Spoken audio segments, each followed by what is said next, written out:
He was just 20 years old और उनकी fairness और ब्रिलियंट लीडरशिप की वजह से he won battle again and again from Greece to the most powerful emperor Persian and now his eye is on India.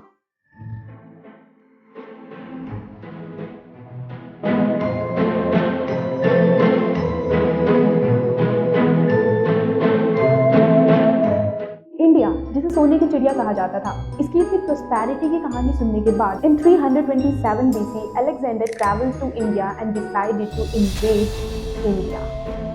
और Alexander जैसे ही India का बॉर्डर क्रॉस करते हैं, तक्षशिला के किंग आम भी उनका वार्म वेलकम करते हैं 5000 सोल्जर्स के गिफ्ट के साथ। आम भी बदला लेना चाहते थे किंग पोरस के साथ, जिसकी वजह से वो अलेक्जेंडर को 5000 सेना गिफ्ट करते हैं, तोहफा देते हैं उनको। अलेक्जेंडर हर किंग को 2 मौके दिया करता था।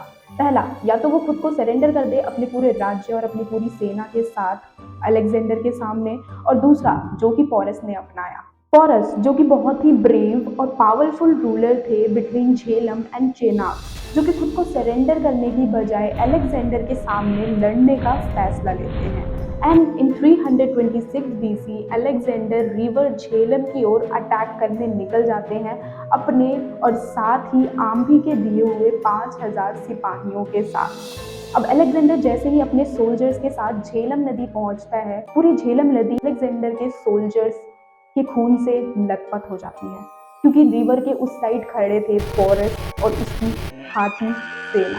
ये सिचुएशन देखने के बाद अलेक्जेंडर हर दिन अपनी पोजीशन चेंज करते हैं, अपने कई सारे जासूस सिपाहियों को भेजते हैं ये पता लगाने के लिए कि स्पॉट ढूंढो कोई ऐसा जिससे कि हम इस रिवर को क्रॉस करके पोरस पर अटैक कर सकें।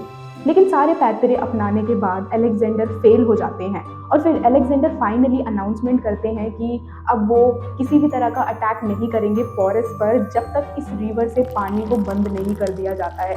इस बात को सुन के पोरस और उसकी सेना काफ़ी ज़्यादा संतुष्ट और काम हो जाती है और इसी चीज़ का अलेक्जेंडर फ़ायदा उठाते हैं। कुछ दिनों बाद जब बहुत ज़्यादा बारिश होती है, तब अलेक्जेंडर चुपके से अपने सिपाहियों के साथ निकल जाते हैं पोरस को अटैक करने, क्योंकि पोरस और उसकी सेना को किसी भी तरह की चेतावनी नहीं दी होती है, जिसकी वजह से पोरस की सेना घायल हो जाती है बुरी तरह और पोरस भी बुरी तरीके से घायल हो जाते हैं।